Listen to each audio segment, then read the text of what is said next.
What do you think? Wonderful. Hey, Brian. Hey. Thank you very much. We have a very big announcement to make today. You all know Johnny. He came all the way from Italy, the beautiful country of Italy, to be with us. And he just got off the plane, and he's a hardworking guy, does a phenomenal job with FIFA. Nobody like him. I'm delighted to welcome FIFA President Gianni Infantino back to the White House for a major announcement about one of the most anticipated competitions in all of sports, the 2026, and this is a big deal, I'll tell you, I was so happy to get it, the 2026 FIFA World Cup.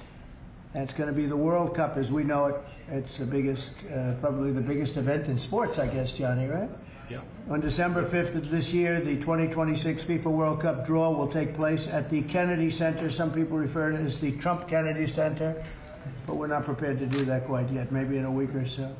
But right here in Washington, D.C., it's a tremendous honor to bring the global event and this incredible group of people and these unbelievable athletes, the best athletes in the world, to the cultural center of our nation's capital. I just left the Kennedy Center. We're spending a lot of money wisely on making it really beautiful. It's going to be beautiful again. It's like Washington, D.C. We had, by the way, in Washington, D.C., we have the lowest crime numbers they've had in years. Zero, it sounds like it's a horrible thing to say, but I might as well say it. Zero murders in the last week since we've done this. That's the first time in memory that that's happened, if you can believe it, how pathetic that is to have to even say it. And I'm tired of listening to these people say how safe it was before we got here. It was unsafe. It was horrible. And Mayor Bowser better get her act straight or she won't be mayor very long, because we'll take it over with the federal government, run it like it's supposed to be run. The numbers were horrible. It was a crime-infested rat hole, and they do have a lot of rats. We're getting rid of them too, and we've made a lot of progress. And it was extremely unsafe, and now it's extremely safe. We had virtually no crime. The number was down 87%, and I'm trying to figure out where was the 13%, because I don't think it existed. The National Guard has been unbelievable, and they're working with the police. And they have some very good people in there. They have some people that shouldn't be police, actually, but they have some great people there. And the Washington, D.C. is a whole different place. And Johnny, I'm sure you'll be happy to hear that too, actually. Oh, yes. But it's a whole different place. People are excited again. They're going out to restaurants again. That was the other thing I saw numbers. That restaurant business is down in the last week. No. Restaurant business, you can't get into a restaurant. Just really lying people. And that's why people don't understand how bad and how dishonest the press is. I saw one poll that had us at 19% favorable on what we're doing with Washington. Then I saw another one that has us 94% favorable. And I can tell you the 94% is correct. The others are fake, just fake news. They got to get their act together. So bad for our country, so sick, actually. So Washington, D.C. is really doing unbelievably well. And the Kennedy Center that we're fixing, I was just there all morning with contractors. We're making it unbelievable. It's going to be unbelievable. It's got great bones, but it needs a lot of work. The World Cup draw will set up the group stage of competition. 48 teams will play in 104 games across 16 North American cities, from Seattle to Vancouver to Atlanta to Miami. It's going to be so exciting for our country. The 2026 FIFA World Cup will be one of the largest and most complex events. This will be one of the greatest events, one of the largest. In a way, it's like Johnny said it better. It's like having many Super Bowls in a short period of time. Because each one of these games essentially is a Super Bowl. Some of them are bigger than Super Bowls, actually. But they're essentially, each one of these games is like a Super Bowl. The 2026 FIFA World Cup will be the largest, most complex set of events in sports history. And the Kennedy Center will give it a phenomenal kickoff, and we'll be involved, and they'll be working over there for quite a bit of time. We have it all set that they can stay there for the big events, the big press conferences and everything else. And they'll be in a very safe capital. That'll be nice. You don't have to worry about walking down the street, Johnny, okay? Thank you. But you could handle yourself. I could. Okay. Already, FIFA is projecting 6 million loyal fans will attend the World Cup events next year, and 6 billion more are going to be watching back home, and they think the $6 billion number is going to be actually a low number. And this will drive more than $30 billion into the U.S. economy and create 185,000 American jobs in a short period of time, too. No sporting event attracts more attention, more fans, more viewers, or more revenue than the FIFA World Cup. And again, I'll just say it's the World Cup, and it's the biggest thing there is in sports, and we have it. And I got it in my first administration, and I was really somewhat devastated, as devastated as I can be. I don't have time to get too devastated. I was very happy that today, as you saw, the group that does this, a government group, radical left group, announced that Trump was right, took in $4 trillion worth of tariffs, that the $4 trillion are going to reduce the deficit by numbers far greater than they ever expected or heard of. And by the way, the stock market went up 1,000 points. That was as of 10 minutes ago. I can't tell you what happened. A lot of things happened. But the stock market's up almost 1,000 points. And it's basically on the news that the release that just came out from government that the tariffs that everybody was talking about, that the whole world respects us for because of what we did. The tariffs are going to be at $4 trillion. They're going to reduce the deficit by $4 trillion, Mr. Vice President. Pretty good, sir. Too bad it's not 5, right? That's right. It's had a huge impact, and the stock market is way up. But this will drive more than $30 billion in U.S. economy and create 185,000 American jobs. No sporting event attracts more attention or more fans or anything else. And I just look forward to the draw. So we're going to have the draw, essentially, Johnny, at the Kennedy Center. Yep. And by that time, it'll be in even better shape. We're working on it. It's about a year project to make it. It'll be great. It'll be fantastic. You see the way this is looking? Look, nice. I can't tell you how much that gold costs. A lot of money. There's nothing like gold, and there's nothing like solid gold. But this beautiful office needed it. It had to be representative. When we took it over, it was dirty, not clean. I immediately changed the chair and had this beautiful desk renovated, brought out by the White House. People that do this, they did a great job to send it out. We have a craftsman who's great. But this was not appropriate for the Oval Office when I took over. And now, if you look at all those paintings, you're allowed to turn back. All of these are great presidents, and they were all in the vaults. They were in vaults for some cases much more than 100 years. And now they're proudly hanging on the Oval Office walls, and I can't imagine anybody changing it. But they were buried in vaults for over 100 years, many of them. So it's very exciting. People come in, they really love it. They love what we're doing here. They love what we're doing in D.C., and they love what we're doing, most importantly, in the country and the world. I'd like to ask Johnny to say a few words. He's the head of the whole thing. He's been there for a long time, probably the most respected man in sports. He's amazing, actually. Works very hard, and he's got the biggest event in the world coming right here to the United States. And a little, we did a little for Canada, we did a little for Mexico. We thought, see, I'm a good citizen. I said, let them have a little piece. So we gave a little to Canada, see how nice I am? And we gave a little bit to Mexico. And Johnny, please say a few words. Thank you, President. Great honor for me to be here with you today, President, Vice President, Excellencies.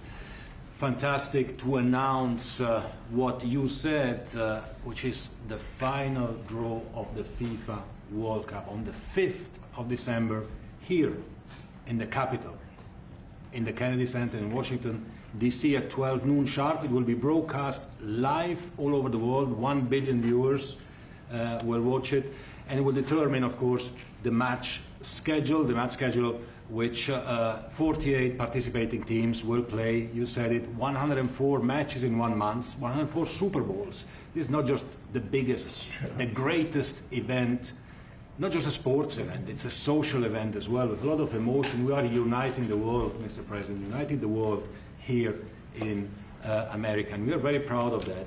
And those teams, those national teams who will come here to participate in this draw with their coaches, with their presidents, they will all be proud to be part of writing this history. And that's why we brought as well this, which is the winner's trophy.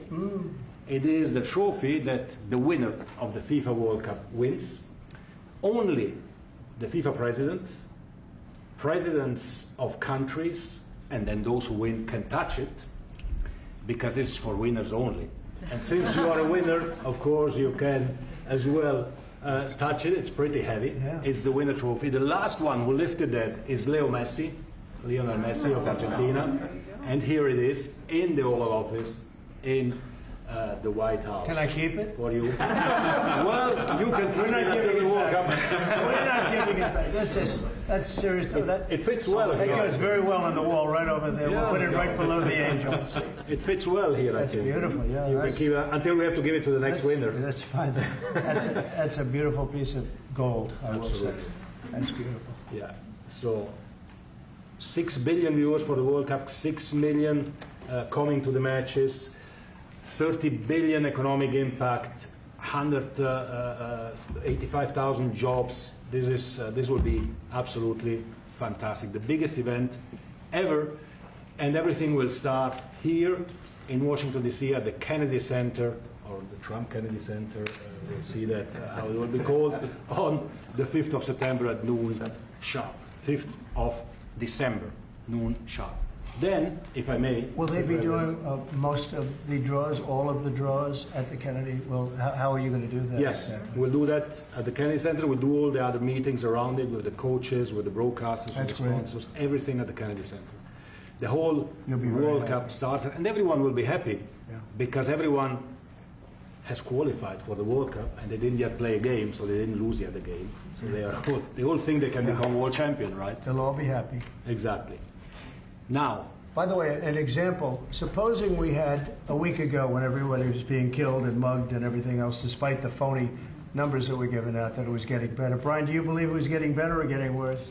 Oh, the crime was getting worse. I mean, I was robbed. It was getting way What worse. after you? Yeah. How did the other guy come out? He came out with my briefcase, How unfortunately. would you? Yeah. So, Robert 1, Brian 0. No, but can you imagine you do this and then you start hearing that they had a 20-year reduction of crime. It's worse. It was worse during the Biden administration than anybody's ever imagined possible. And I guarantee you he wouldn't be here if those numbers continued. But now we have total safety. We have total security. And for the border, in 3 months, 0 people. These are done by liberal people that do these charts. 0 people came through our border in the last 90 days. Can you believe it? 0. Last year we had millions of people coming in. And they came in from the wrong locations. They came in a lot of people that shouldn't be here. So now when we have this event in December, it's going to be very safe. Johnny, you can walk Yes. down the street with your beautiful wife. yeah, You can take her to dinner if you can get a reservation, which I doubt. they are all full, the restaurants. I know. They're all full. I heard that too. The restaurants Yeah. aren't. The restaurants, since we are doing this, are doing great. And many new restaurants are going to open because, as you know, many closed. Many restaurants closed because the crime was so bad. This will be one of the safest places anywhere on earth. So, you know, I really am honored that the National Guard has done such an incredible job working with the police. And we haven't had to bring in the regular military, which we're willing to do. We have to. And after we do this, we'll go to another location and we'll make it safe also. We're going to make our country very safe. We're going to make our cities very, very safe. Chicago's a mess. You have an incompetent mayor, grossly incompetent. And we'll straighten that one out probably next. That'll be our next one after this. And it won't even be tough. And the people in Chicago, Mr. Vice President, are screaming for us to come. They're wearing red hats, just like this one. But they're wearing red hats. African-American ladies, beautiful ladies, are saying, please, President Trump, come to Chicago. Please. I did great with the black vote, as you know, and they want something to happen. So I think Chicago will be our next, and then we'll help with New York, and we're going to help with. And I think really, I think a lot of these people that you see on television, they are, including the people in this audience, they'll say bad things about me, and then they'll say, "Thank God he's here," because half of them got mugged, and they don't want to get mugged again. But they're, you know, they work for stupid people that are radical left. And they're made to do things and say things that they don't want to be saying. But the people right here are all happy because you're not going to be mugged in Washington, D.C. anymore. I just want to say Johnny's been my friend for a long time. He's an incredible guy. And we will lay out the red carpet. Andrew, you're going to be fantastic. Rick is going to be everything Rick ever touched is has always worked out, and he's working with me on the Kennedy Center. And his very good friend was an actor on Broadway for 5 years, right? And I assume he's helping us a little bit, right? Yes. And Andrew, you're all excited about it? Absolutely. Would you like to say something? This is a great opportunity, Mr. President, to show off the first 250 years of the United States of America, the greatness, and then the hope and promise of the next 250 years. When you think this World Cup is going to be over our 250th birthday, Mr. President, your leadership, obviously, with FIFA leading the way, this is the largest sporting event in the history of the world under the Trump administration. So very excited. I just want to say one thing. Andrew Giuliani, so his father is Rudy, the greatest mayor in the history of New York, I think by far. He took a ravaged city, a city that was really under siege. Probably most people thought it was going to survive. He turned it around. He was a great, great mayor. And then they treated him very, very unfairly. You go back and tell your father all of the things that have come out over the last couple of months through Tulsi and through all of the people, Cash, everybody. They've proven your father 100% correct. His father was treated so unfairly. Your father has been 100% correct. And tell him we all love him, okay? Thank you, Mr. President. It's been amazing. What he had to go through was very, very unfair. Nasty. These are bad people. Mr. Vice President, would you like to say something? Well, sure, Mr. President. Thank you, and thanks to Johnny for being here. We're very thrilled about the World Cup. Just to echo something the President said about crime in Washington, D.C., this is the national capital of the greatest nation in the world, and we had murder rates just a few weeks ago that rivaled some of the worst third world cities anywhere, even in very, very poor regions of the world. Why did we accept that? Why did we allow it to happen? We allowed it to happen because we had broken leadership in Washington, D.C., and unfortunately sitting behind the Resolute desk. What we have shown in just under 2 weeks of taking law enforcement seriously is that the American people can have their streets back if their leadership is willing to put in the time and the resources. Mr. President, you've shown in Washington, D.C. that we can have safe streets again. We've just got to have the political willpower to focus on the bad guys and to give the American people back their communities. We are focused on doing that thanks to the President's leadership. Thank you. And that's a really very small percentage. It's 2%, 3%, but that 2% and 3% wreaks just havoc throughout a community. People are petrified, and I notice a couple of the women in the back are shaking their head, yes, yes, yes. I won't report who you are because you'll end up losing your jobs, but it's true. It's amazing. And the police, and you look at the D.C. National Guard, I saw pictures of them last night getting off vans and all, and I saw some bad ones running, but they're not running so much anymore. They're not there. They're just not even, they're not even trying. You're totally safe. Now, there'll be something happening sometime. I don't know. Maybe it won't be for a long time, but this was every night would get reports of people being mugged and killed. There's one woman on television last night. She had a badly busted up nose, and she's, well, I like our streets the way they used to be. And she thinks it's going to happen like by doing nothing.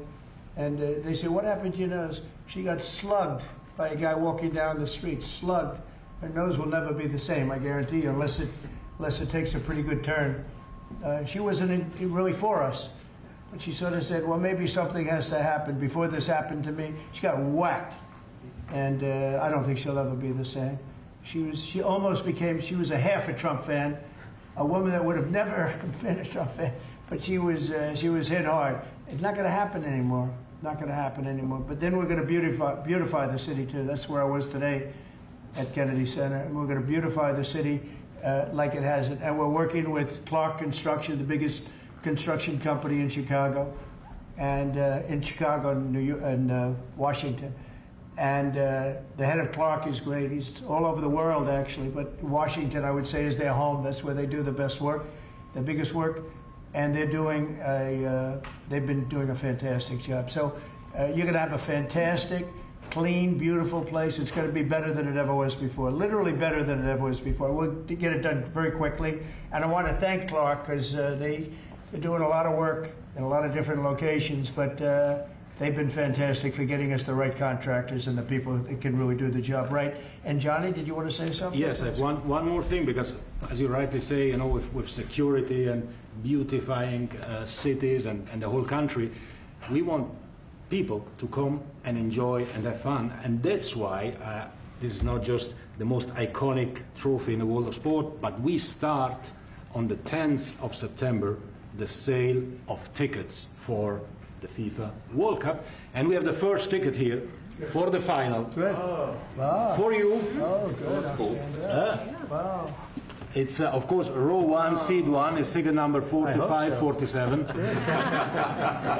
And it's for the final in New York, New Jersey. Thank you, Johnny. And so you have your ticket already for the final. All the others, 10th of September, start getting your tickets. That's beautiful. Yeah. 6.5, 7 million tickets. Fans will enjoy You'll the do records. security here.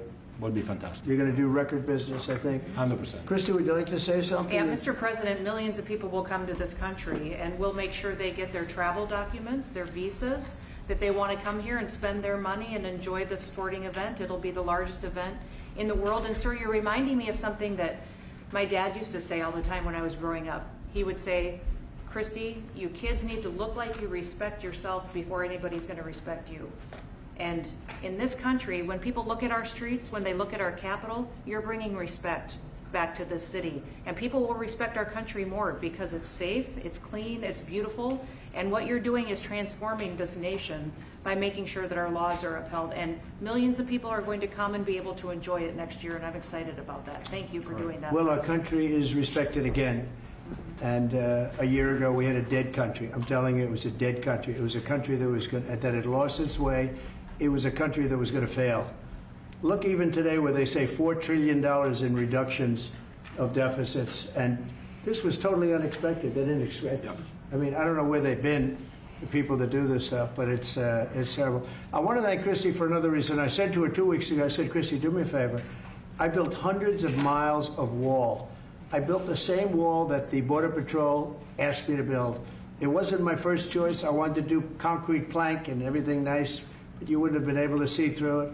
So I had Border Patrol in, and they tested everything else. And we gave them steel wall, high-grade steel, very hard to cut.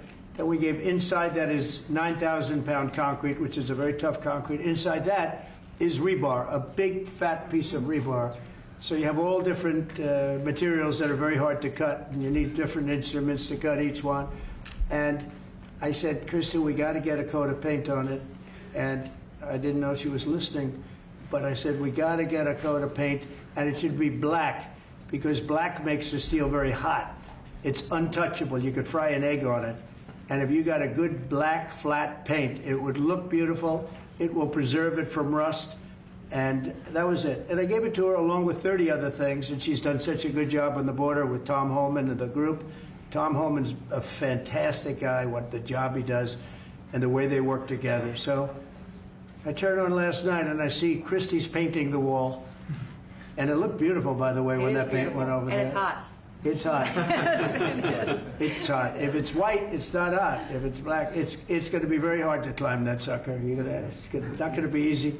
But it's black and a high quality black. You know, it really looked good. Yeah, we got Is the that going paint to be you a told us two-coat to. job or a one No, coat? just one coat. One coat. We Good. used the paint you told me to buy. Yep. The Yep. two-coat will take place in 3 years from now. Right? We'll do the second coat. But it looks beautiful. But thank you very much. I didn't know you were listening to that, Absolutely. because we I'm talked always- about 7 different subjects, and all of a sudden I see you're out there painting with a lot of painters and everything else. But it was a beautiful thing to say. Would you like to say something? You've been such a big part of this. Please. Well, just, Mr. President, we're delighted to be here today for this announcement, but we're also looking forward to having you at the final. Oh, yes. On July Oh, yes. 19th No, we'll be in New there. York, New Jersey. We're going to be there. A lot of people are going Thank to you. be there. A lot of people. I'd like to thank you all. Do you have any questions on FIFA, first of all? It's going to be a big event at the Kennedy Center. Do you intend to take part in it? Will you have a part to play on December 5th? I may play. I mean, I see the money that these soccer players, we call it soccer, but I see the money that these soccer players are making. I may try and play. I'm a very good athlete. My son is a very good athlete, and he's a good soccer player. He's on the tall side for soccer. He's 6'9". That's pretty tall, but That's pretty it's cool. on the tall side. That's good.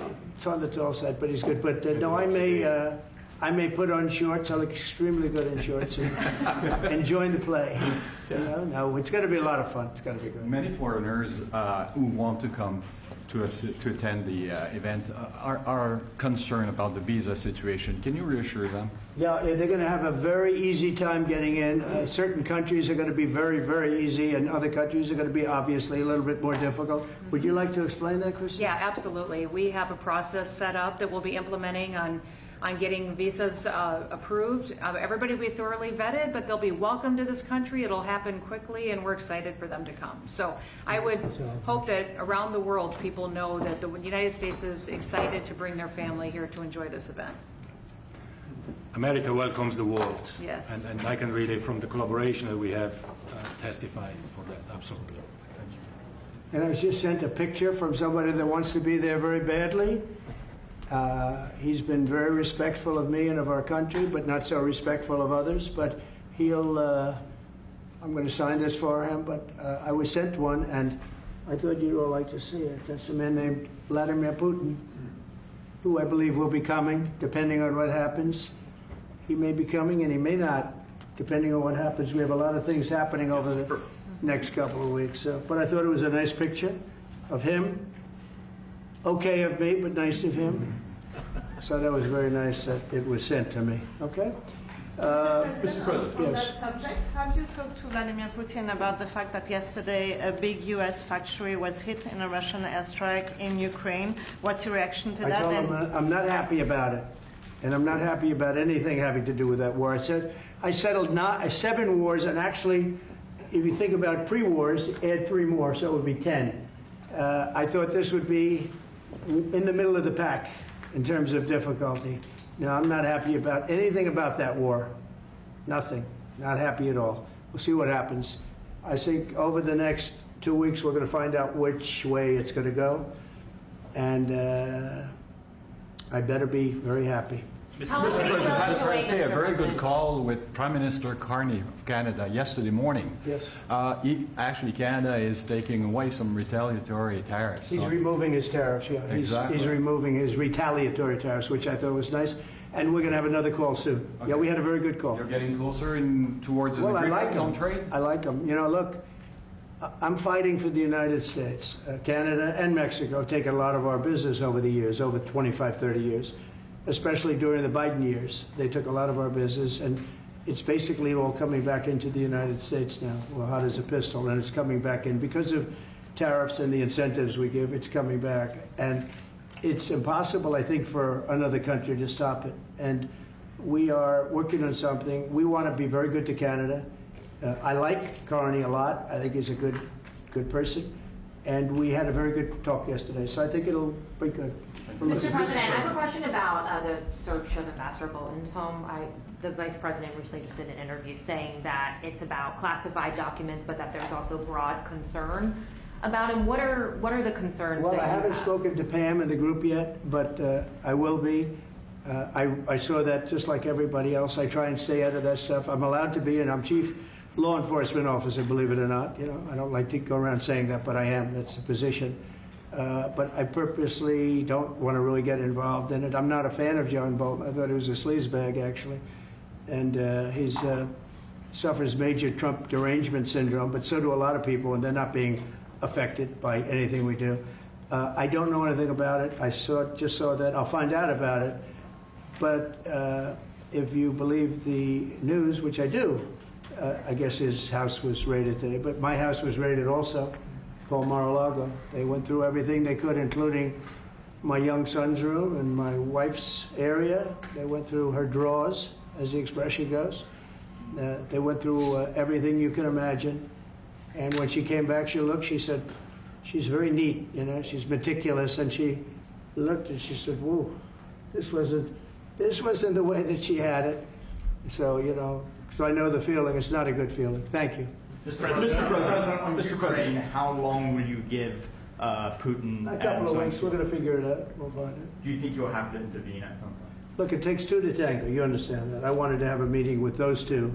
I could have been at the meeting, but a lot of people think that nothing's going to come out of that meeting. You have to be there. Maybe that's true. Maybe it's not.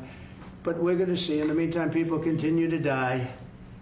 but I've solved 7 of them where they were in wars for 31, 35, and 37 years. We had 3 of them that were for more than 30 years, Johnny, and I got them solved. And we solved one that could have been a nuclear war with India and Pakistan. That was getting ready to be a nuclear war. I solved them all.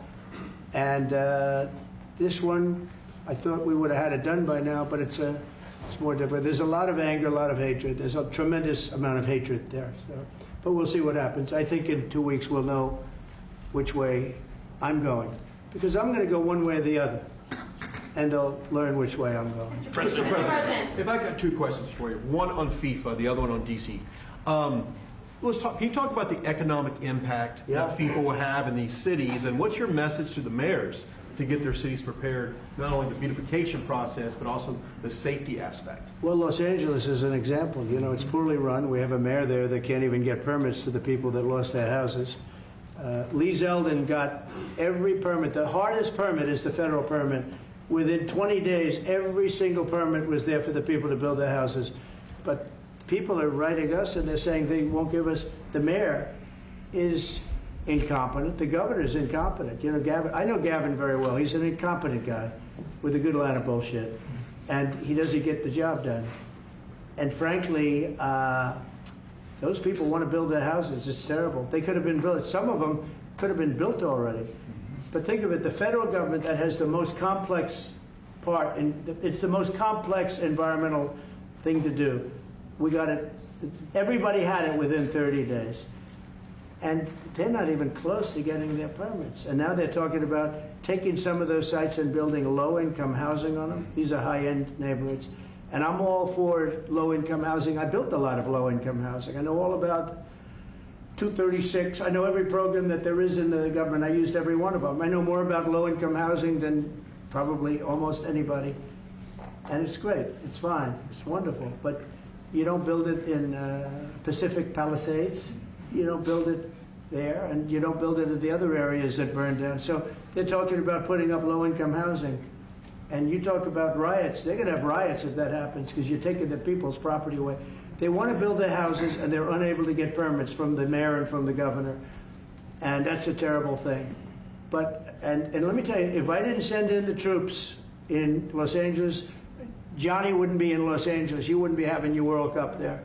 I sent in the troops, and we kept it. And even the police commissioner, the sheriff, and the police commissioner, they all said the same thing. They said, we could have never handled what was happening. You saw that. You were there. He said, we could have never handled what was happening. And then you hear Gavin Newsom. After it's all quelled, you hear Newsom get up and say, we could have done this for ourselves. No, they couldn't have. And if they could have, I wouldn't have taken the chance either. Okay, my second question is on crime prevention. Would you be open to expanding the national concealed carry to apply to D.C. like it does in other states like Texas? Yeah. Well, they have it in some states, and they feel strongly about it. As you know, I'm in favor of it. People have to protect themselves. I'm a Second Amendment person, very simply. People have to be able to protect themselves. Especially like in Washington, you walk down the street, a guy comes up and slugs you. He's got a pistol in his hand. You can be tough, you can be in great shape, you can be a powerful person, or you can be a guy that weighs 100 pounds with a gun in your hand. Right. And I'll bet on the guy with the gun 100% of the time, right? And so you need protection. So I'm a Second Amendment person all the way. Yeah, please. President Trump, you said this morning that you were working with Congress to get $2 billion to help clean up DC. Have you had any conversations with Mike Johnson and John Thune about where they're going to get that money from? Which money? You said this morning that you're going to get $2 billion from Congress to help clean up DC. Yeah, I've spoken to Mike Johnson. I've spoken to John Thune, the Senate, the House. And I think it's going to be very easy to get. It's going to be not a lot of money. I wouldn't even know where to spend the number that you mentioned, but it's going to be money to beautify the city. Yeah, they're ready. Everybody wants to save D.C. In one way, it's the easiest. The violence was more than any other city in the country, actually, by far. It may have been more than any other city in the world, if you could think. We looked at some of the worst cities in the world, it was worse. And that's why it angers me to see the mayor saying about how they have it on the slide. Not on the slide, it was worse than ever. Yeah, we have no problem getting that money. That money will come out of Congress. I think it'll be even bipartisan. And is the plan I would imagine Democrats would vote for that one. Is the plan to get it before the September 30 spending deadline on the Hill? Well, I don't know if there is a deadline, because if I declare a national emergency, which this was, that ends the deadline. So, I mean, I keep seeing about a 30-day deadline, of which we have 22 days left or something. But if I think we're in great shape here, that's one thing. But if I don't, I'm going to just say it's a national emergency. And if I have a national emergency, I can keep the troops there as long as I want. If people are not going to want to have the troops in 30 days, you know, it's one thing to get them out. It's another thing to keep them out for a long period of time. You've got to train people. You can't do this. You can't bop people over the head. And a lot of those people are in courts right now, going to court. They're going to go to jail for a long time. So that's going to take more than 30 days. But if I have to, I'll declare a national emergency, which I don't think I'll have to do. Yeah. Mr. President, Can I ask you about the question? You said in 2 weeks you'll know whether you go Yeah, one I think I'll or the know. I other. think I'll know the attitude of Russia and, frankly, of Ukraine. It takes two. What are the 2 ways you can go at the end of 2 weeks then? Well, then I'm going to make a decision as to what we do, and it's going to be a very important decision. And that's whether or not it's massive sanctions or massive tariffs or both, or do we do nothing and say it's your fight? Look, I would have never been in this war if I were president. You wouldn't have had this war. It was never going to happen. This was caused by stupid people that fought. And you know, people say, well, how do we know? Because for 4 years, it was never even a subject. And Vladimir knew, and you see his picture right here. It was nice that he sent, but Vladimir knew very strongly we wouldn't have stood for it. It wouldn't have happened. 100% wouldn't have happened, but it did happen. And now they're losing from 5 to 7 young kids. Think of it, you're a parent and your son is leaving. He's Russian or he's Ukrainian. And he's leaving and they're waving goodbye. Nice, beautiful kid. Nice crew cut, all set. He wants to be a soldier. And he goes there first week, he has his head blown off. And he's no different than you people, me. And it doesn't matter where. I mean, I solved a problem in the Congo that was vicious. Rwanda and the Congo, the Republic of the Congo. And they were fighting for 31 years, and it was machetes. People were getting their heads chopped off. That was going on for 31 years. I got it solved. You saw it. They came to the White House, we signed an agreement. It was amazing. People can't believe we got it done. I love to stop killing. I really do. People thought it would be just the opposite. Hillary Clinton said, oh, he'll get us into a war. No, I'm getting everybody else out of wars. Are you saying there's a real possibility then that you do nothing if Putin doesn't come to the table for a ceasefire or try to end the war? I'll see whose fault it is. If there are reasons why, I'll understand that. I know exactly what I'm doing. We're going to see whether or not they have a meeting. That'll be interesting to see. And if they don't, why didn't they have a meeting? Because I told them to have a meeting. But I'll know in 2 weeks what I'm going to do. I have pretty good ideas. Your Justice Department is also sending some of the Epstein files over to the House Oversight Committee today. Are you in support of them releasing all of them? I'm in support of keeping it open. If they wanted to release, people shouldn't be hurt, but I'm in support of keeping it totally open. I couldn't care less. You got a lot of people that it could be mentioned in those files that don't deserve to be. You know, people, because he knew everybody in Palm Beach. I don't know anything about that, but I have said to Pam and everybody else, give them everything you can give them, because it's a Democrat hoax. It's just a hoax. The whole Epstein thing is a Democrat hoax. So we had the greatest 6 months, 7 months in the history of the presidency, and the Democrats don't know what to do, so they keep bringing up that stuff. But it affected them. Bill Clinton was on his plane and went to the island supposedly 28 times. I don't want to bring that up, frankly. You have Larry, whatever his name is, Summers, the head of Harvard, who was Jeffrey Epstein's best friend. Nobody ever talks about that. I mean, but I don't want to hurt Larry Summers, but he was best friends with Jeffrey Epstein. No, this is a Democratic hoax to try and get the significance of what we've done over the past 7 months. Nobody's ever seen anything like it. They say it's #1 in history. What we've done, including stopping 7 wars. I mean, just include that. And now you look at the stock market today. It's way up to start off with from where I took it. And this market was going to crash. If Joe Biden or Kamala were president, this market we would have had a crash like in 1929. You're not going to have that. It's only a question of how high is it going to go. You know, I had the strongest economy in the history of our country. And despite COVID, We had the strongest economy in the history of our country, and we're going to blow it away this time. I was always good at making a lot of money, and whether it was for myself or whether it was, I like doing it this way better. I mean, I like making it for the country. Our country's been ripped off by friend and foe, nations all over the world ripped off, and the friends have been much worse than the foes for the most part. And they're not ripping us off. We just signed a deal with the European Union. They're paying us essentially $950 billion, like a signing fee. They're going to buy $750 billion worth of energy. They weren't buying much of our energy there. And they're very smart in doing it. And as you know, Ursula was here a couple of days ago having to do with the people, the leaders that we had a great, people said they've never seen anything like it. Well, we had the leaders of Europe right here in the Oval Office. And she's so happy that she has an agreement. But people aren't ripping us anymore. We're run by, this country is run by smart people now.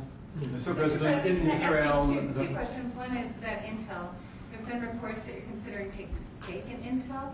Can you tell us About the 10%? About the 10%. Yeah, I met a man. He was a very nice man, and I called for his removal because I saw something by a man named Tom Cotton, a senator from Arkansas. He's a great guy, friend of mine, supporter of mine, big supporter. I'm a supporter of his too. And he wrote a pretty nasty story about the head of Intel. And I said, well, if that's right, he should resign. And he came in, he saw me, we talked for a while. I liked him a lot. I thought he was very good. I thought he was somewhat a victim, but, you know, nobody's a total victim, I guess. And I said, you know what? I think the United States should be given 10% of Intel.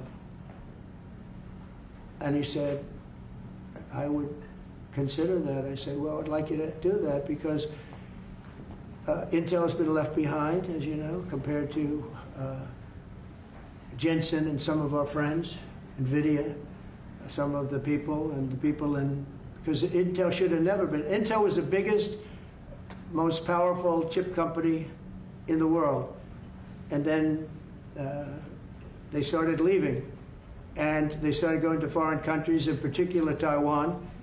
And if we had a president that would have said, okay, you can go to Taiwan, but we're going to put a 100% tariff or a 200 or 300 or a 500% tariff, anybody that sells into the United States has to pay. They wouldn't have left. They would have never left, and we wouldn't have. So in the meantime, we had people that were, in some cases, good politicians that weren't good on trade. I loved that man, but he was not good on trade. I totally disagreed. He allowed the car industry to be taken out of this country. We lost 50% of our car industry. But that's all coming back. It's all coming back. But if somebody would have said that with Intel, would be a giant right now. Now, with that, they've had some bad management over the years, and they got lost. And I said, I think you should pay us 10% of your company. And they said, yes. That's about $10 billion. I don't get it. This comes to the United States of America. And I said, I think it would be good having the United States as your partner. He agreed. And they've agreed to do it. And I think it's a great deal for them. And I think it's a great deal. He walked in wanting to keep his job, and he ended up giving us $10 billion for the United States. So we picked up $10 billion. And we do a lot of deals like that. I'll do more of them. If somebody has, like we have restrictive covenants with Jensen. We have, it's NVIDIA. And to unrestrict the covenant, nothing to do with losing our powers or military or anything, because that I wouldn't do. But there are things you can do that don't affect us, that actually help us. And if we're going to give somebody a restricted covenant, we have a strong restrictive covenant on certain industries. And I will absolutely give somebody a opening on a to do a lot of business, which is good for us, as long as it doesn't hurt us in a security or military way. And if I do that, I think the country should be paid, because anybody else, I have it in real estate, where I'll have a deal with somebody and I'll have them restrictive covenant. Then they'll come back and they'll say, I'd love to be able to build over here, but I'm not allowed to because you have me covered, you have me restricted. I say, I'll let you build over there, but pay me a lot of money. No different. But the country never did it because the country was run by foolish people. Mr. President, on PC5, you said Chicago might be next. Are you making, have there been concrete steps that the administration is taking to do that? Or what are other cities as well? I haven't spoken to the mayor. He's grossly incompetent. I haven't spoken to the mayor. No. When we're ready, we'll go in and we'll straighten out Chicago, just like we did D.C. Chicago is very dangerous, great place. I built great stuff there. I have the most beautiful building in Chicago, I think. But I hate to see what's happened to Chicago. Chicago was our greatest city, actually.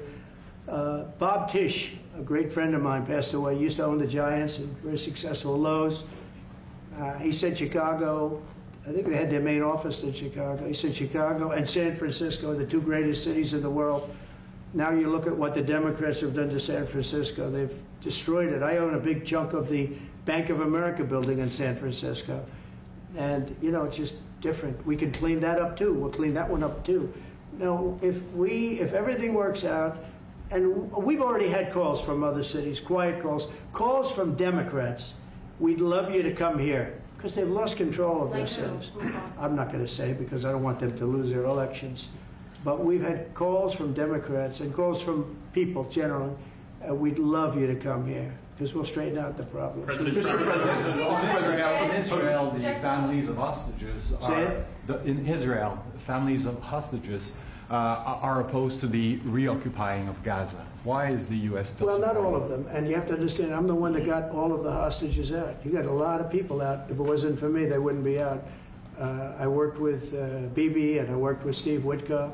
But if it wasn't for me, you would have all these hostages would most likely be dead right now, every one of them. So they all come up here. They come in groups of 10, 12, 13, and many of them, and I've gotten to know a lot of them. They're great people. What they had to go through is incredible. But so now they have 20, but the 20 is actually probably not 20 because a couple maybe aren't around any longer.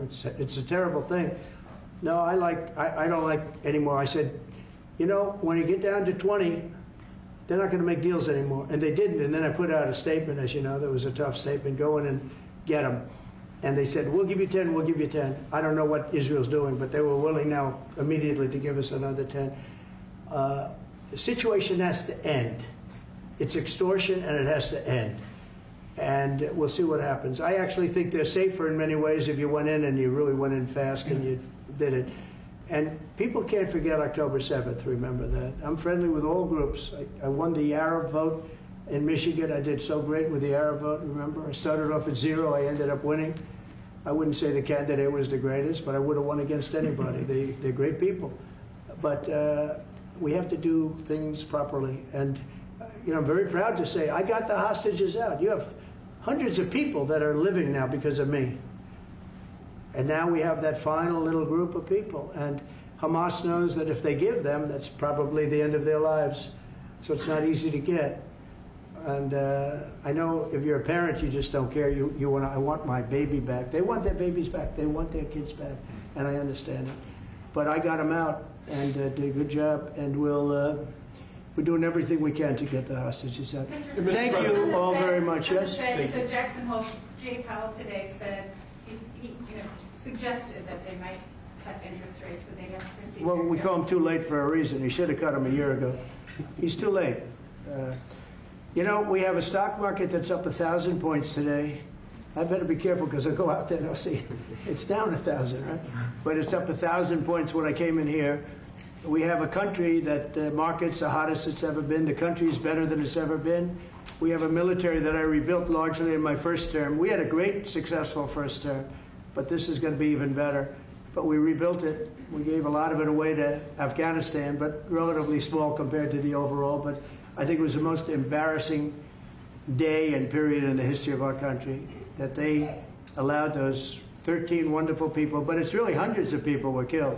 And they don't talk about the 48 that was so severely wounded with no legs, no arms, nobody ever mentions them except me. But that was the worst day, the most, it just showed how incompetent. Frankly, if that didn't happen, I really believe that you might not have had the problem with Russia. I think Putin was sitting there watching these stupid people running our country and said, this is a time to invade.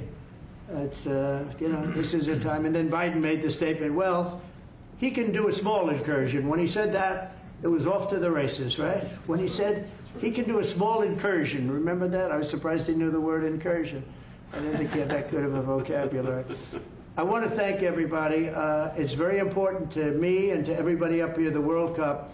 And Johnny has been so incredible. I mean, he's really a great leader.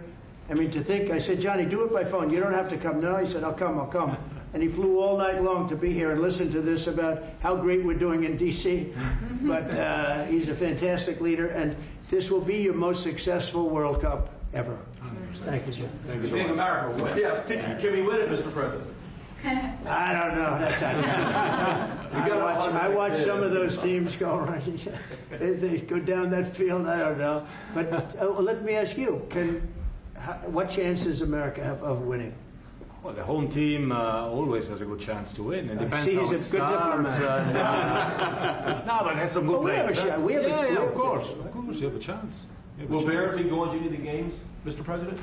I'd love to have him. He'd love to. He's very tall.